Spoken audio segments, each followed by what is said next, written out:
Call the meeting to order. Roll call there. Miss Diana Arnold. Honorable Scott Bates. Here. Honorable John Black. Honorable Bernard. Here.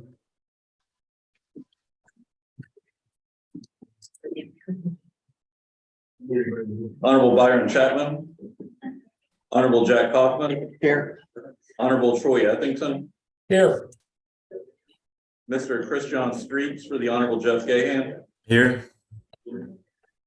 Honorable Nicole George for the Honorable Craig Greenberg. I know she had to go to a budget meeting, so she wasn't going to be able to be here. Mr. Keith Griffey. Here. Here. Mr. Albert Tubby Purcell for the Honorable Treva Hodges. Here. Honorable Maria Johnson. Mr. John Part, or excuse me, the Honorable John Part for the Honorable Dan Ison.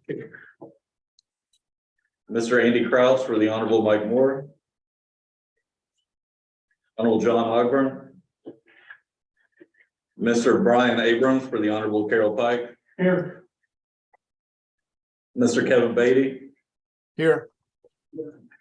Honorable Jerry Summers. Here. Honorable Rick Tanini. Here. Honorable Jim Travis. Honorable Scott Travis. Here. I got you too, Jim. And Honorable Kevin Nuss for the Honorable David Vogel. Here. We do have a quorum. John Black. Gotcha. Thank you. Came on right after the call. I'd like to welcome everybody on such a pretty day for making it here. And with that, we'll get right into the minutes of the last board meeting, the April meeting. Everybody had a chance to review those. Were any changes or? I'll entertain a motion to approve. I'll make it. Have a motion and a second. In favor? Motion carried. Next item, Kentucky Council on Area Development Districts. I'll let Jared introduce Mr. Evans. I do not see Casey here, so he might be stuck in traffic if he's coming, so if we can just proceed. Okay, go back to me. Okay, next item is April financials. And we have a new presenter of our financials. Thank you very much. As of April 30th, we are now 83% through fiscal year 23.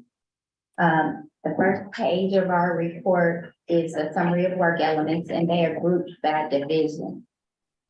We are spending the CD, it's kind of low, but that's a 3 years, 2 to 3 years, most of those programs. Transportation has a few of those programs as well. There will be surplus, but there is no reason for concern. The next few pages are agency line item revenue expenditure. The expenditures have increased since last year this time. Last page, 3 pages of our balance sheet. I just wanted to point out that our cash is approximately 187,000, and our receivables are 3.2 million approximately, and 19.3 million in our labs. And Does anyone have any questions about the financials? Hearing none, I'll entertain a motion to approve the report. Have a motion and a second. All in favor? Motion carries.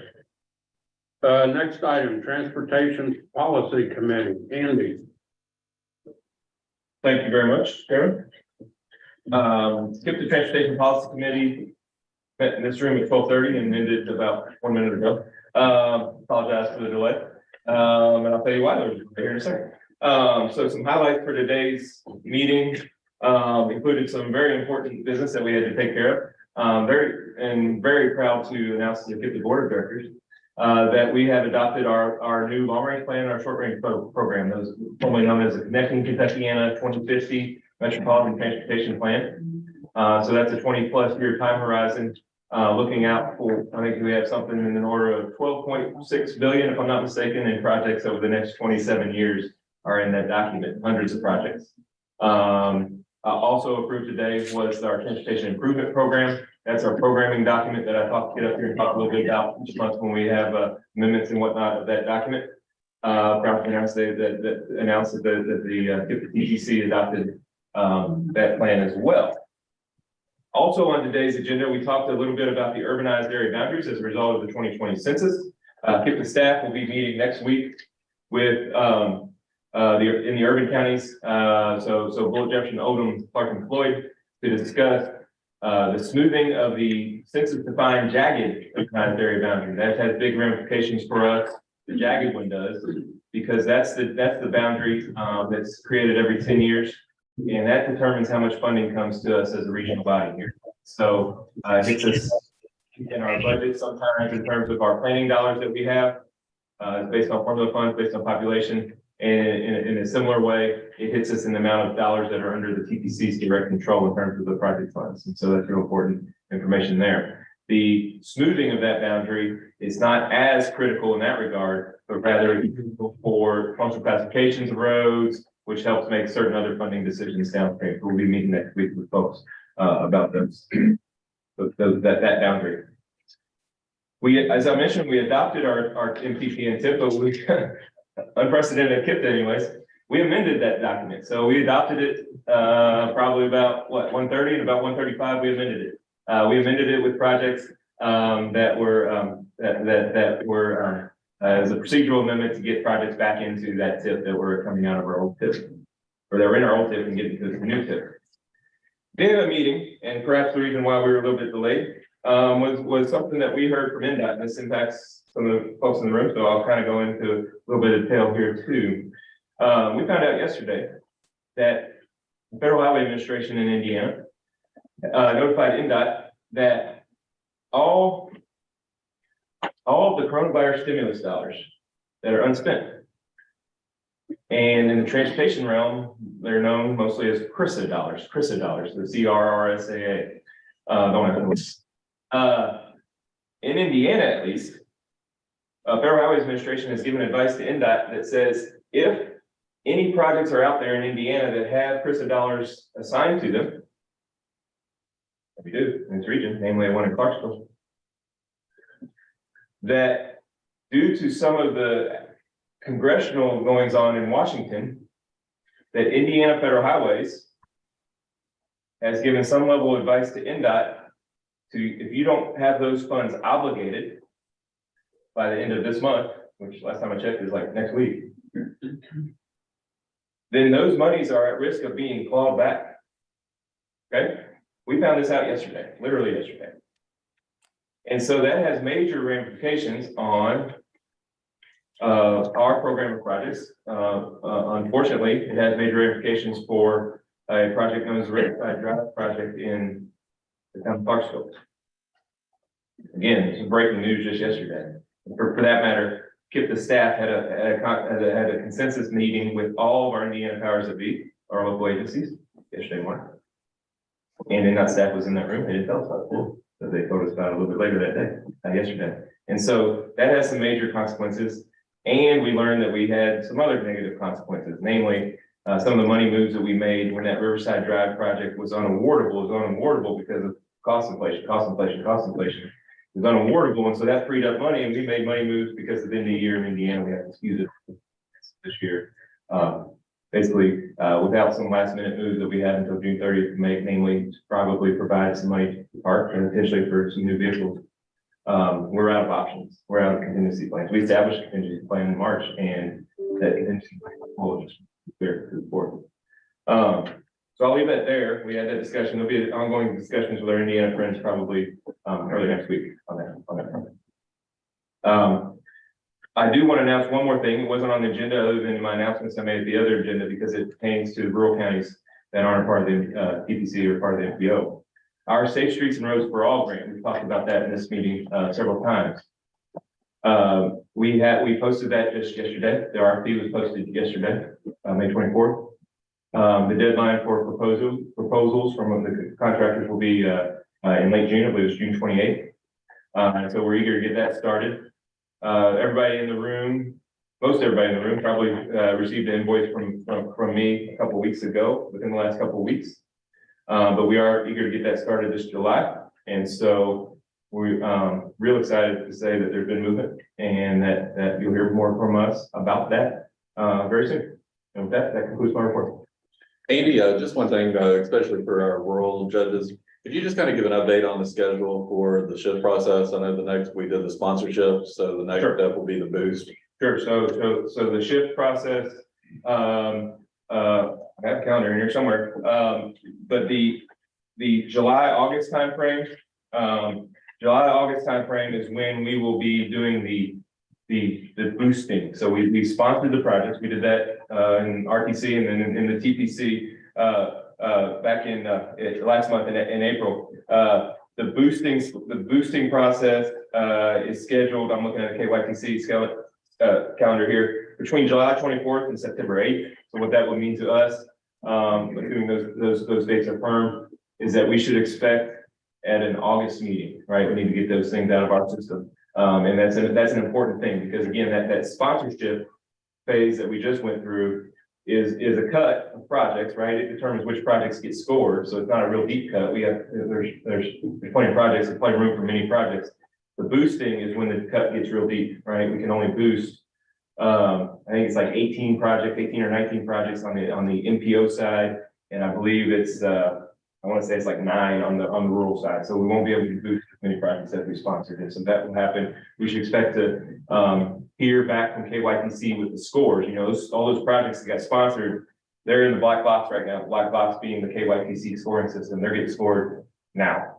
Okay. And we'll get those scores soon. And then it'll be up to the highway districts, to the RTC that meets every other month, and to the TPC that meets every month in here to determine which of those projects get boosted and get that little extra love that they need to boost that score up so that it can get a higher standing in terms of priority for the draft highway plan that's going to be adopted by KYTC this fall. Thank you. Mm-hmm. Sure. Okay, we need a motion to accept Andy's report. In a second. Second. All in favor? Aye.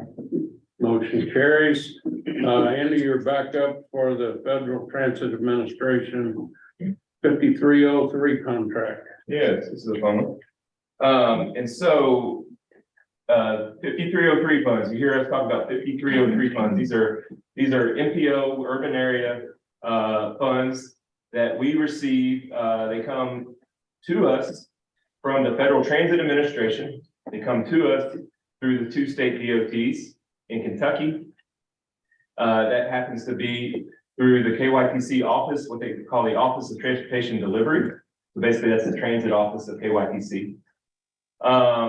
In Indiana, if you're wondering, in Indiana, we get these 5303 funds as they're called. They come in a single contract with our PL funds. You hear me talking about that from time to time. The PL funds are Metropolitan Planning Funds that are not from the FTA, Federal Transit Administration, but rather from the FHWA, Federal Highways Administration. So this is the same type of funding. It's the funding that we get on a per capita basis in Indiana. In Kentucky, we get more or less just a lump sum here. It's roughly a per capita basis. For the last several years, we've received $250,000 federal, $250,000 federal, which needs to be matched at a 20% rate. So $62,500 match. And that match is paid for by KIPDA through the local dues that come to KIPDA through your all's local governments. And so what what they need, the Office of Transportation Delivery, they need board approval of an official authorization. So I need the Chairman Bowling's or Vice Chairman Bowling and Mr. Haley's signature on an authorization, and I'm seeking your approval for that here today. There will be a contract when we enter contract season, if you will, probably in or around July. Anyone have any questions? Motion to approve. We have a motion, second, and a second, all in favor? Motion carries, thank you. Thank you very much. Number 9, every commute counts program update, Elizabeth. Thank you. It's been a little while since I had the opportunity to talk to you all about our Every Commute Counts regional ride shares program. Very positive report. We're doing good. We're hanging in post pandemic. We have 35 van pools on the road at this time. During the pandemic, our lowest point was 12. So we have bounced back to a very comfortable position. We did eliminate staff during the pandemic, so we are running with a 3-person staff with a part-time gentleman that's there 1 or 2 days a week. So we feel that that is a good point. 40 van pools is pretty solid for us. We're able to maintain and provide the services that we need to provide for our region. Just to give you an idea, right now we have about 190 active members in our van pool program. We have 12 vehicles that go to Fort Knox. We have 2 that go to Frankfurt.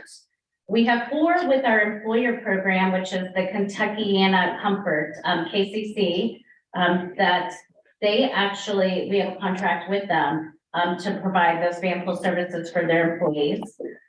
We have 3 van pools that are going from Indiana to Kentucky, 2 from E-Town that are going to downtown Louisville, 4 the Corps of Engineers in the federal building, 1 van pool, our farthest distance, that goes from Louisville to Cincinnati to the federal building, and 4 van pools currently that are going to the VA on Zorn, that once the new facility moves, I have a feeling that we will be adding additional van pools due to the congestion of the road, like getting in and out and everything. So we'll probably add additional van pools there. So hanging out at 34, we feel pretty good. We do have a couple more in the works in our pipeline, so we feel great about that. Over the past 18 months since I've been program manager, we have reconciled all of our escrow accounts for all of our deposits. We are running at about a 1% rate of those folks that are not paying their monthly bill each month. And right now our balance is under $50, which is unheard of. So out of the 190 members, only 2 have not paid, and that total is under $50. So I feel that that is very much of an improvement for our program. So we've restructured, we've kind of maintained or streamlined our maintenance activities. We've decreased our maintenance expenses. We have moved all of our vehicle maintenance to 7,500 miles for inspections and oil changes. And those are based on manufacturer recommendations.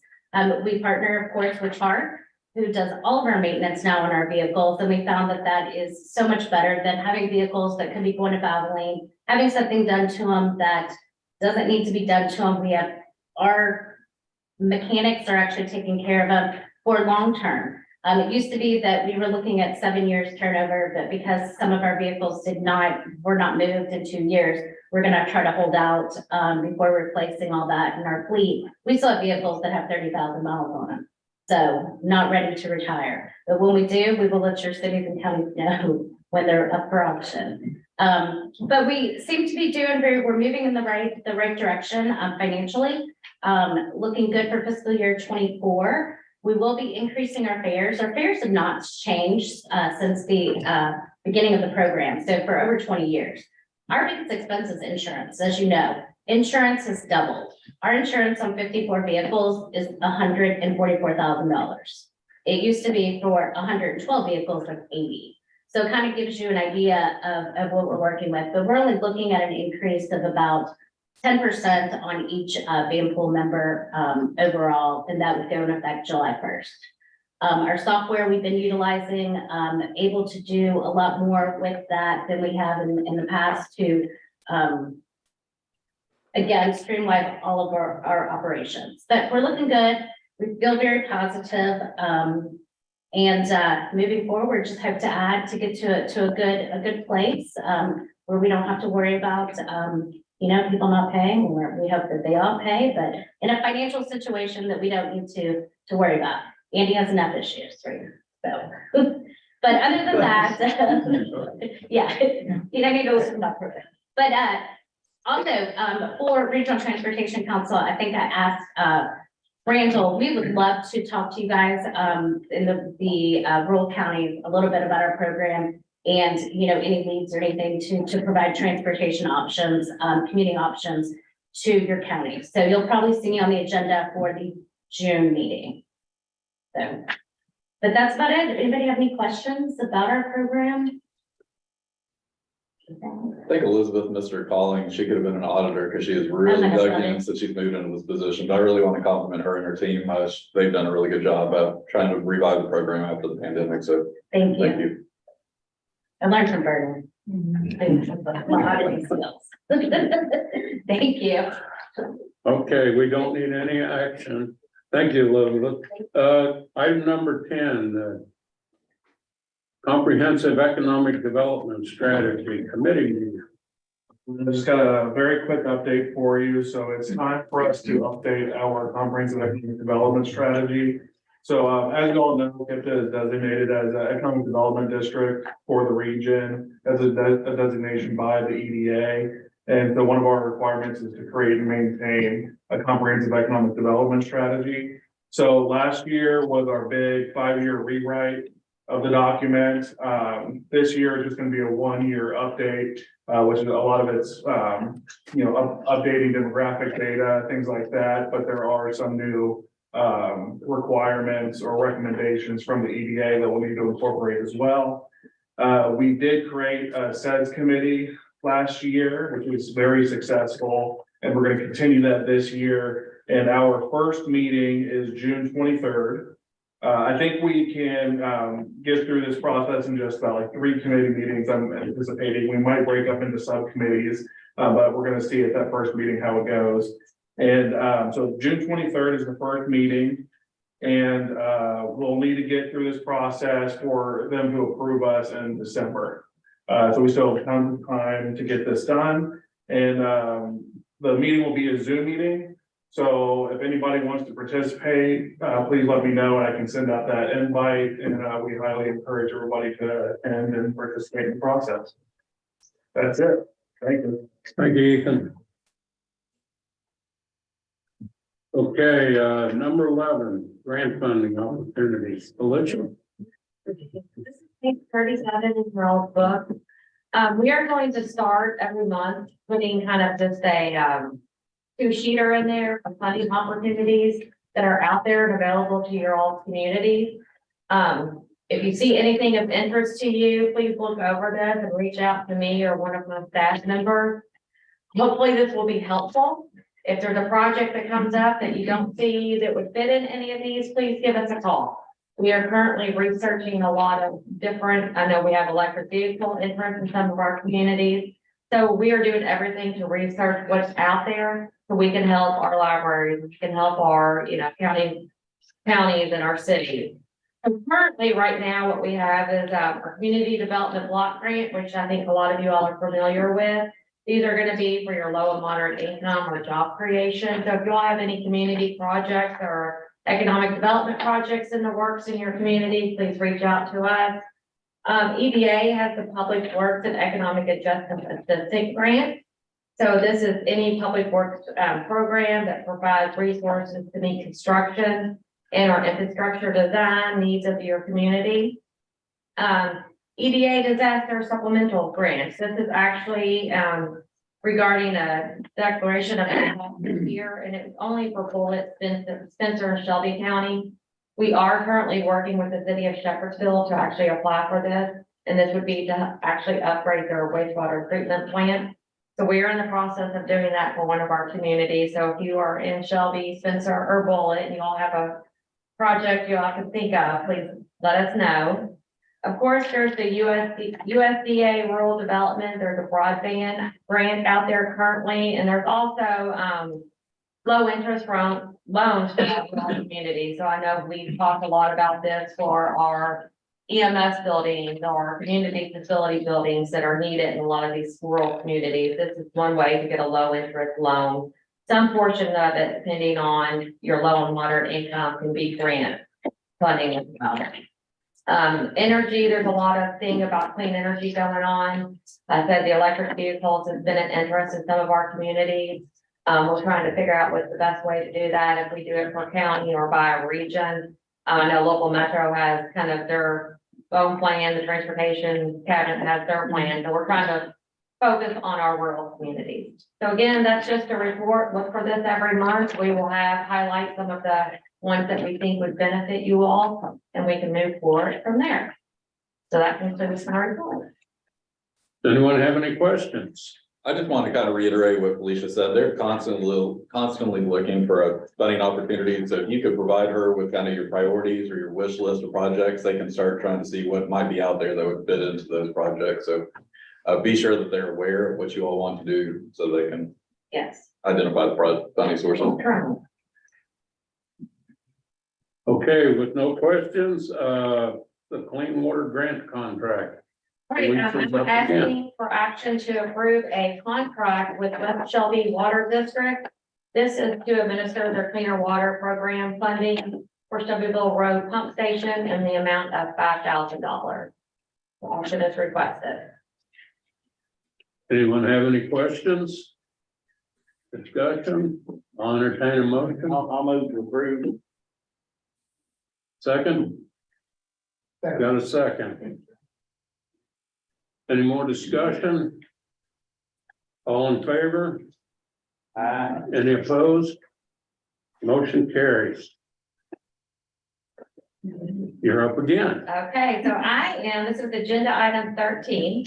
We're requesting for board approval to transfer the remaining JFA funds for fiscal year 23. We actually have about $70,000 that will be unspent this year. And that's due largely in part of our EDA COVID response grant that we received. A lot of that ended in December. So a lot of the work that we did was all being billed to that actual grant.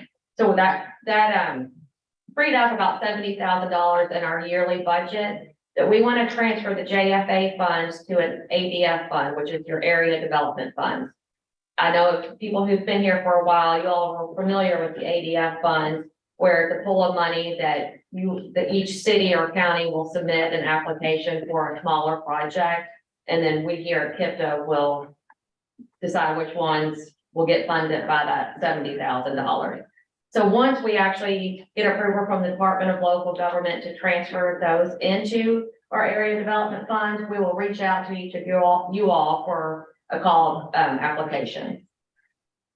Anything else you want to say about that? It's the flexibility that the General Assembly gave us about JFA. And again, the JFA is so important, but in addition to Jennifer Wilson's time that was go to that EDA, Ethan has helped out in transportation. So a lot of those hours that typically would be charged to JFA weren't this year. It's just kind of the anomaly, but with that flexibility, we're able to transfer to the ADF. And that for some idea of what kind of projects that are in the past, those have been sirens. They've been mowers for the park. Really, it's a wide gamut of capital projects that can be used for. So the way we've done that in the past was it was kind of a equal split amongst our counties and then just submit the application. But we can either continue using that method or come up with some other way to distribute the funding. But again, it's the ADF. What year was that? Probably I think it was 2019. That's what I was thinking. 2019, I think they did away. It used to be a pretty substantial amount each year, and they kept dwindling down until they got zeroed out in the budget. But this is just a good opportunity for us to give some money back to the counties directly. I'll move to do that. Who wouldn't? Who wouldn't? Do I have a second? Any more discussion, questions? And the way you were talking about divvying it up, I don't see any reason to change that unless somebody has something better. Okay, we have a motion and a second. Everyone in favor, I'm not saying yes or yay. Any opposed? Motion carried. Alicia, All right. you're still on the show So today. this is page 40 in your all packet. This is agenda item number 14. I am requesting board approval for fiscal year 24 JFA, Joint Funding Administration contract with the Commonwealth of Kentucky. And this is the amount of $525,114.99. This contract is what funds our division. This contract is what funds us to be able to help you all with administrative codes, with grant applications, and researching what grant opportunities are out there and not having to bill the county each individual one. So we are actually, this will be state funding and federal funding that funds our department. So I am asking for approval for Jared to sign the contract with the Commonwealth of Kentucky for JFA funds. Anyone? Motion? Second? Any discussion? All in favor? Opposed? Motion carries. And I am done. Get our money.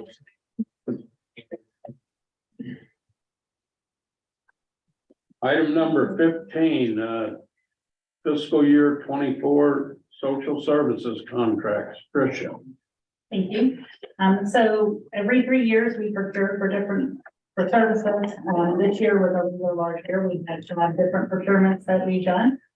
So we're here today to ask you to approve, the award of the contracts. So I'm gonna kind of give a brief of what each service does, so you'll know what it is that you're, supporting.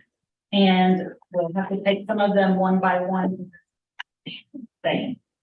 So the first one is for our 3B supportive services in the senior centers.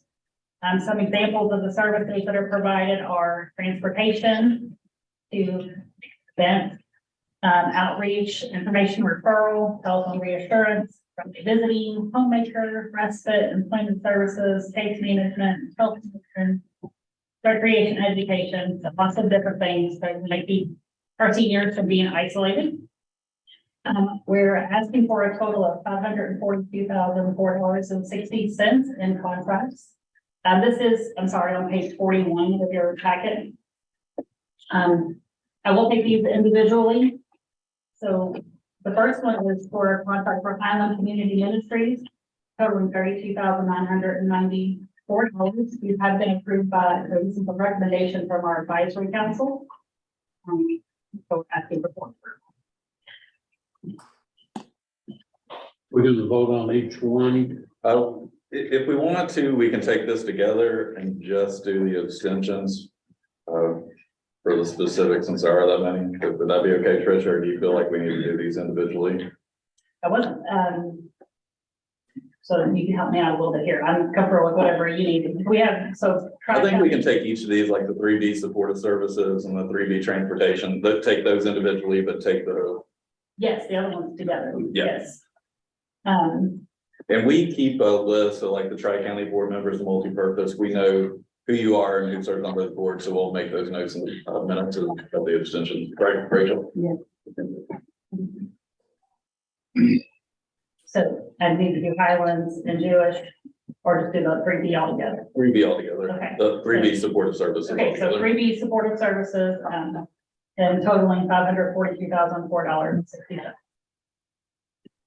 Abstentions will be for anybody on the board for Tri-County Community Action Agency and multi-purpose.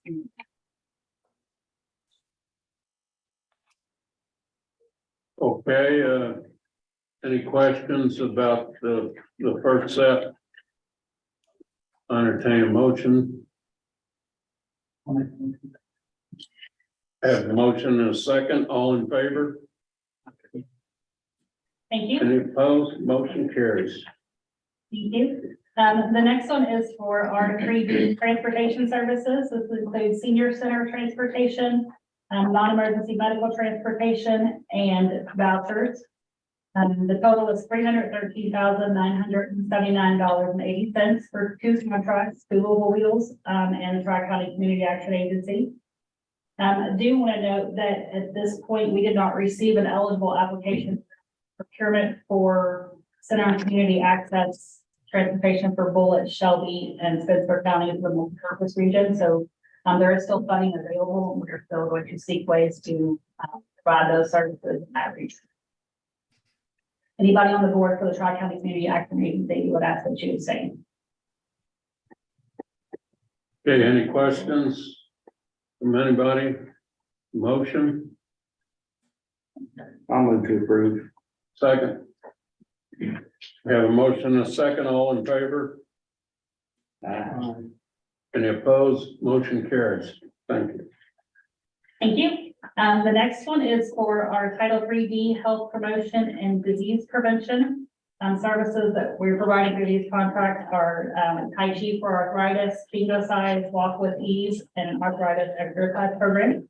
We did have Jewish Family and Career Center as a new provider to our group of providers in this program this year. The total being requested is for $29,442.46, and Tri-County is one of the providers we can ask that those individuals abstain. Are there any questions? Motion. Second. We have a motion second, all in favor? Motion carried. And these last two sets, it can be taken together. One is for Title III caregiver services. That is for services like case maintenance, individual counseling, caregiver training, respite for caregivers, vouchers, etc. And the last one is for legal services for our Title IIIB, Title IIIE, and Kentucky caregivers. So we're providing various services, but none which would be get to representation for criminal proceedings. Could be healthcare, long-term care, nutrition, housing, utilities, protective services, access to benefits, housing assistance. So lots of things. The Title IIIE contracts for $211,149.08, and legal services is $50,500. If we could get one motion for the caregiver service. Separate motion. Okay. The caregivers, motion. Second. All in favor? And opposed? Motion carries. For the legal. Motion, second. All in favor? Any opposed? Motion carries. Thank you very much. Number 16. AAAIL plan update, Jessica. Ladies and gentlemen. I'm going, Paul's gonna put the area plan up on the board for you while I get situated. I promised him I would move super slowly so we can all stay together. Let's see if I can keep. Also, I'd like to just take a moment, first of all, to thank you all again for what you do out there, but thank the KIPDA staff in various divisions and social services, evaluators, and the evaluation committees, advisory council, and all of the approval of our permit. It was a journey, but we made it, so thank God again. And we will look very move forward with additional procurement services for those that we weren't able to get providers for during the drought. So up on the board in your email, yesterday, you all have a copy of this. So as an area agency on aging, we are tasked with developing an area plan for years. This is an update year. You all reviewed and approved these plans for FY 23 through 25 last fiscal year. So this is just our update. You'll see throughout there that there are changes regarding what happened during FY 23 and even new things that have come up. So your first one here on the board is on page 11 of the plan. And that is simply an update to our funding percentages to reflect FY 23 funding percentages. That's on page 11. On page 12. We'll see additional updates to percentages and amounts to reflect FY 23. Back to policy.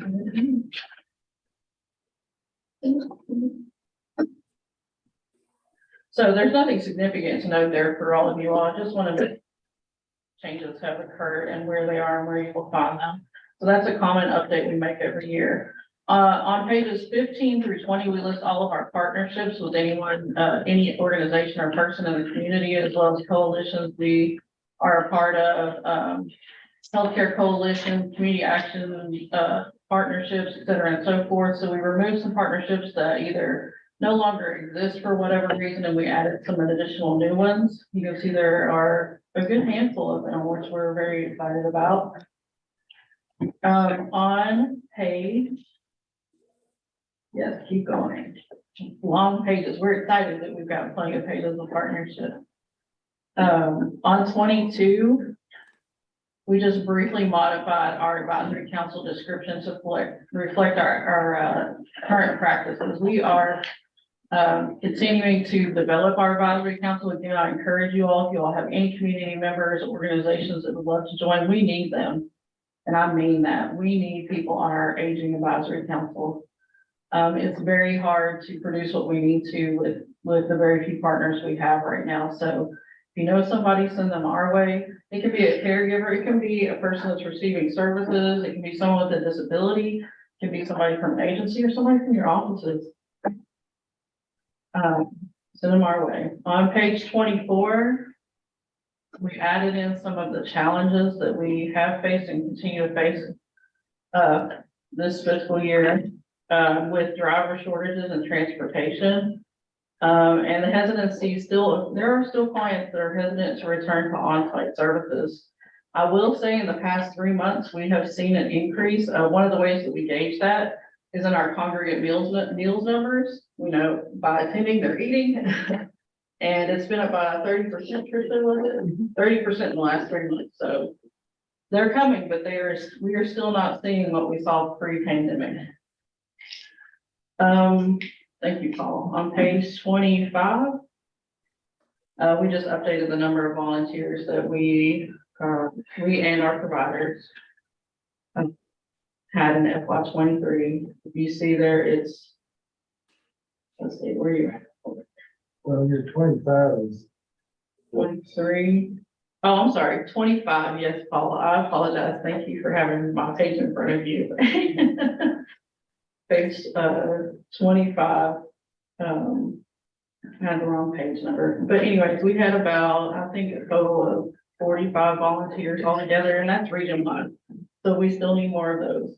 Metro is still struggling and would love some more volunteers for meal programs. They went from hundreds to less than 100, I think, at one time. We updated outreach and expansion. Some of the things I've spoken to some of you about, and some of the things we're still talking to Dale about and trying to develop and get permission to use GSMP funds for in regards to nutrition, and that is page 34 to 38.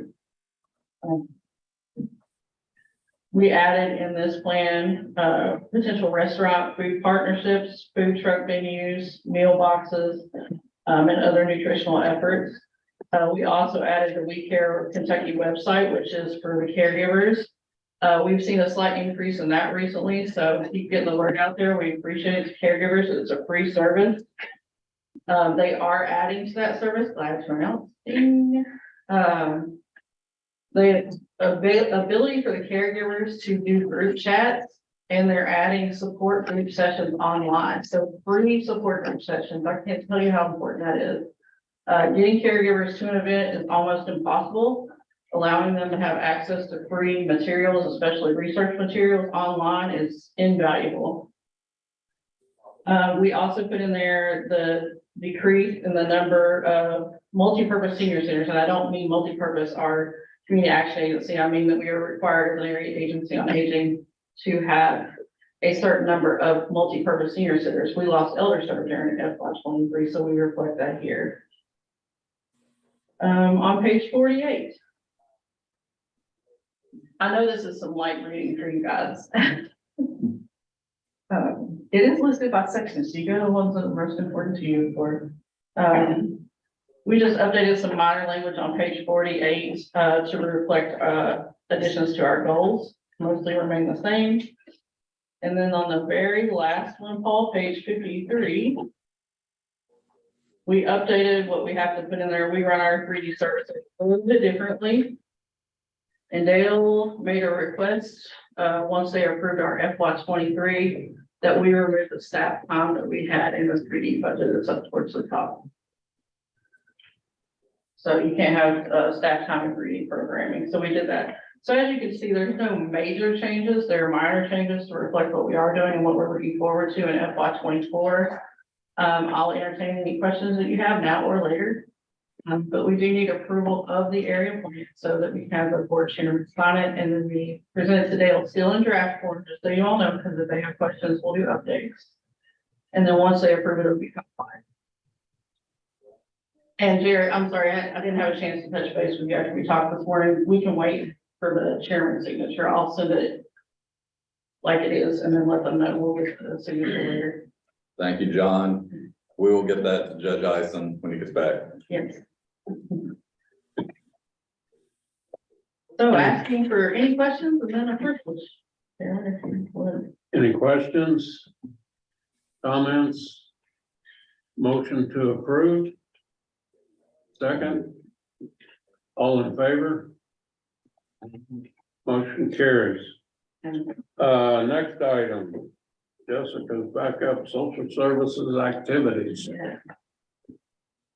So you have in front of you, I passed them out, some on the table, take an extra one if you like. But really, this is just something for you to have on hand, have in front of you.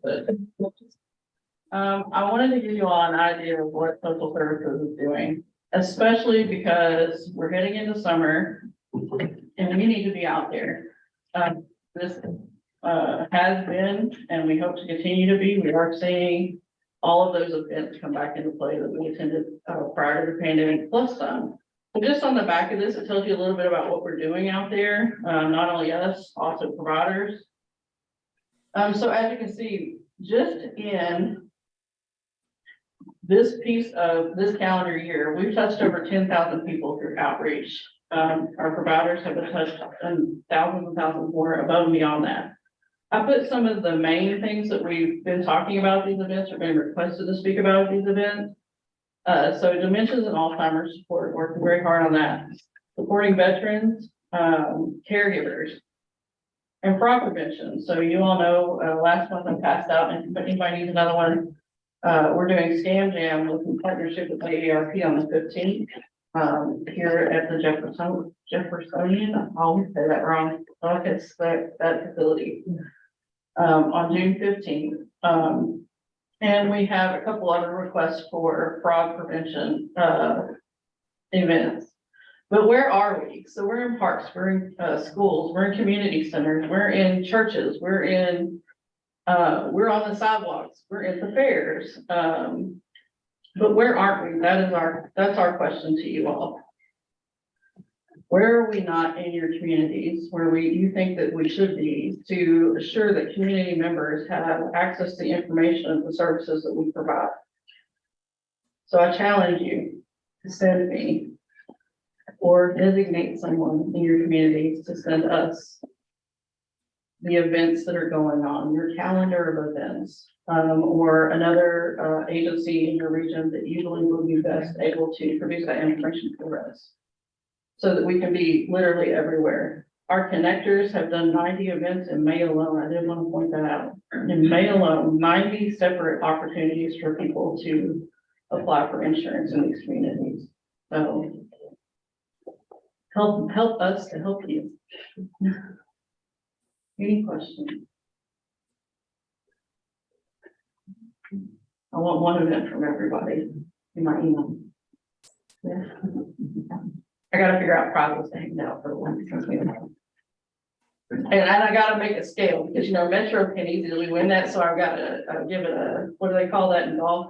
Or how do you do the handicap bowling or whatever, yes, yes. Got it, level the playing field, but anyway. I appreciate all of y'all. Does anybody have any questions? Does anybody have an event that they would like us to come to? Huh? It's getting out there. Yeah. All right, well, great. Thank Thank you. you, Jessica. Appreciate y'all. Next item, legislation, Indiana. Kevin?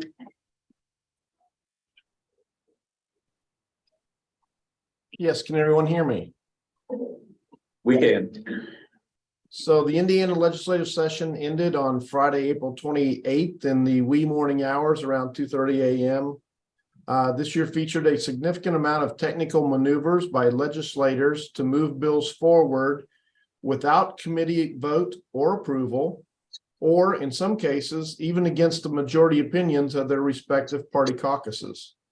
This caused a lot of infighting, and those monitoring the bills had to really be in tune with the daily proceedings. A few of the highlights of the bills that were passed this year include, obviously, a biennial budget. Some of the highlights for Southern Indiana include $500 million for a second round of READY grants, $37.5 million for Origin Park, which is a 600+ acre regional park to be built here in Clarksville and Clark County on the banks of the Ohio River. $225 million in new public health funding for local public health departments. $29.5 million for the Monon South Bike Ped Trail. This is a 62-mile trail that extends from New Albany north to Bedford, Indiana. And additionally, they extended the motor fuel tax increases through 2027. What this does is it indexes the gas tax increase to the rate of inflation.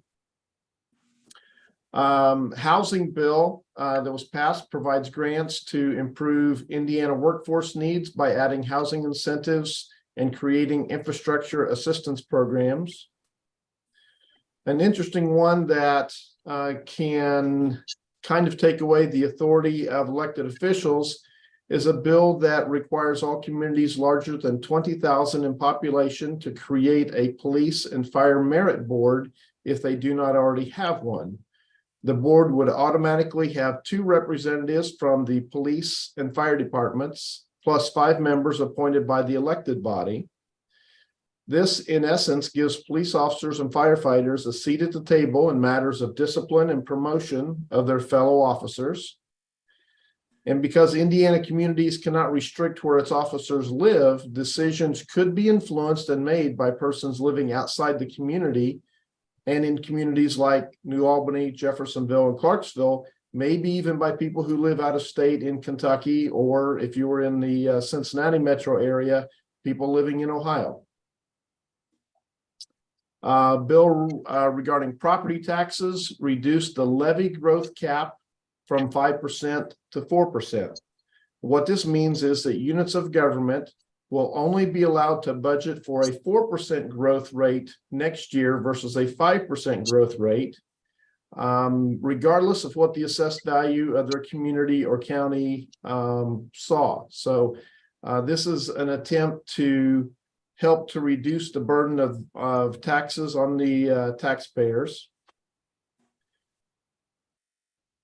Prepayments, another bill. This allows municipalities and units of government to prepay for purchases of up to $2 million or 50% of a project's cost.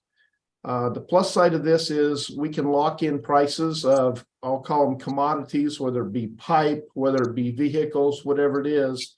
We can lock in those prices and stave off any significant increase in price due to product demand and inflation. A bill was also included that sets minimum continuing education requirements for elected officials, both before and while in office. Live streaming of public meetings. This bill requires governing bodies to provide a publicly available platform or their own website where live transmission of public meetings and the archiving and making available of those archives for up to 90 days. So basically, public meetings will now have to be made available, public streamed, and you'll have to archive those public meetings for at least 90 days. Another interesting bill called House Bill 1005 DORA. DORA is designated outdoor refreshment areas. This bill basically made legal the action of a lot of communities and counties where outdoor refreshment areas were allowed to occur. Open containers of adult beverages can be purchased, carried out, and consumed for festivals, fairs, and other events.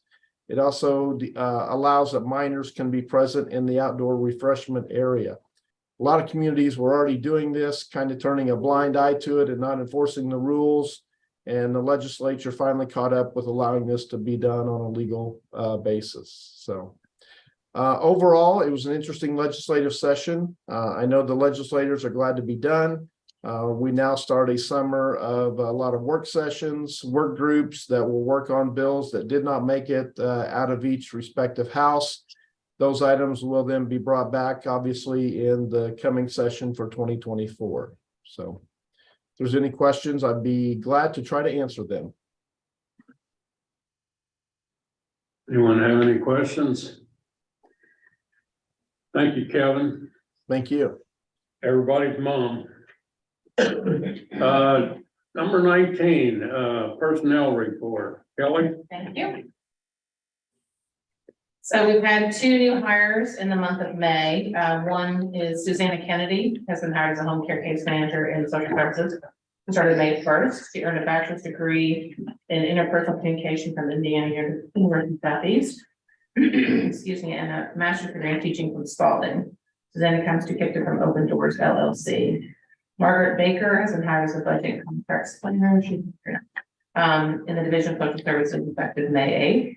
She earned a bachelor's degree in geology and Asian studies from Mount Holyoke College and a master's degree in geology from the University of Maryland. Margaret comes to KIPDA where she's department manager and has been working as a temp in the budget contract planner position since January 3rd. We have the following position vacancies. In social services, we have an on-site connector position, ADRC specialist 2, and a home care case manager. In the division of transportation, we have the TIP, Transportation Improvement Program Coordinator position. These job descriptions can be found on our website. We currently have 2 full-time permanent, 2 part-time permanent, 2 full-time temporary, and 2 part-time temporary. This concludes our report. Absolutely. Third question. Anyone have questions? I'll entertain a motion to accept the report. Second, Thank you. all in favor? Thank you, Kelly. Next item is intergovernmental reviews, A through J, and I'm sure they're all okay. Very well, all 10 of these projects have been distributed to for local review, and no comments have been received, so they can be taken together for action. All right, I have a motion. Second. Okay, second, all in favor? Any opposed? Motion carries. Next item, executive director's report. First, I want to recognize a couple of guests today. We have Ms. Stacy Walkaway with Congressman Massey's office. Thanks for being here today. Is there anything you'd like to share with the group? Thank you, Stacy. And Joe Williams, thanks for being here representing the governor's office. Anything you would like to share on behalf of the governor? Yeah. Thank you real quick. This is Walt. Now, yeah. You're welcome. Yeah. But anyway, some people I haven't got to see yet, please, if you, anything from governor's office, it's all local government, you can get hold of me, I'll give you a card, email, whatever and such. I'm gonna quit coming early because I ran into 3 judges and I got 17 projects already. And my house turned from 11. So again, it's always great to be a kidder, and thank you. Thank you, Joe. Also, I want to thank everybody. Last month, I discussed the equity training that's a portion of a requirement for our Dell contracts. thank you to all that reviewed that training and responded to me. Again, much appreciated for taking the time to keep us in compliance. I messaged with Casey, wanted to apologize for not being here today. House Bill 9 in the last session included the area development districts. It's essentially state dollars to go help match federal grants for the energy communities. Unfortunately, at this time, that does not impact the KIPDA region, but I think the overall picture is for it to cover all 120 counties. But Casey was called into a meeting because he's going to be testifying before a review subcommittee coming up, I guess, in 2 weeks. So he was unable to make it, but we'll be back on the schedule to let you all meet Casey. We do have 2 items of travel for your all's consideration. The first is the 2023 ESRI User Conference. This is for our GIS staff, Aaron Jones and Joseph Garcia. They go on a alternate on an every other year basis to go to San Diego for this training. And that keeps us in compliance with our contracts, including Kentucky Infrastructure Authority, the WRIS contract requires that GIS training. But in addition to the training, they often bring back a lot of tremendous ideas that we implement. Like Andy could speak to that. There's been a lot that has been utilized, especially with the within the MPO, the GIS efforts. The second is the Kentucky Stormwater Association Conference in Bowling Green. This is for our water management coordinator, Justin Carter. I think, as you all know, Justin is very involved with the water and wastewater, but stormwater is just continuing to be a growing issue. So Justin was going to go through part of that conference. So again, these 2 items for all consideration, action is reflected. Okay, motion, second? Second. All in favor? Any opposed? Motion carried. And finally, before I go over next month's meeting, thanks for everybody being here, and I hope everybody has a wonderful Memorial Day weekend. This next month's meeting, we have the Transportation Technical Coordinating Committee here in the Burke Room on June 14th at noon. The Transportation Policy Committee will be June 22nd at 12:30 here in the boardroom. The Regional Transportation Council will be the same day, June 22nd at 1 o'clock in our adjourned conference room A. And then the KIPDA Board of Directors will meet at 2 o'clock here in the Burke Room. And this concludes my report. Thank you. Any other business to come before the board? Mr. Chairman, I attended I know John Park and I were at a meeting this week and from KCO, and they were advising us kind of like they said the fellow that had the report from Indiana about the ARPA funds being called back. A couple of fellows there had attended a NACO conference, and they were kind of alerting that get the money spent. And I wanted to let you all be aware that I learned that this week, and please advise us so we don't have those same problems that they're having in Indiana. Jennifer stays on top of the ARPA on this side of the river, and at this There was a failed attempt to a bill that did not pass to claw back the ARPA funds, and not aware right now that it's being made, but it is something to keep in mind. Jared, I reached out to, I was saying, Yes, yeah. and I reached out to Representative Guthrie. Told them exactly what we were saying, that right, you better not do this. And I just got an email back from him, and he said that he confirmed with their legislative staff that ARPA funds are safe for debt ceiling negotiations. Okay. Those funds have already been committed by the U.S. Treasury and will not be subject to clawback. So that's coming from Representative Guthrie. So as soon as I called him, and I was in the car and went back saying, "Did I do this?" No. So that's the word for them right now. Now, we all know that could change too, but that's what we're getting from his office. thank you, Keith. Any other? I'll entertain a motion to adjourn. Motion second, all in favor?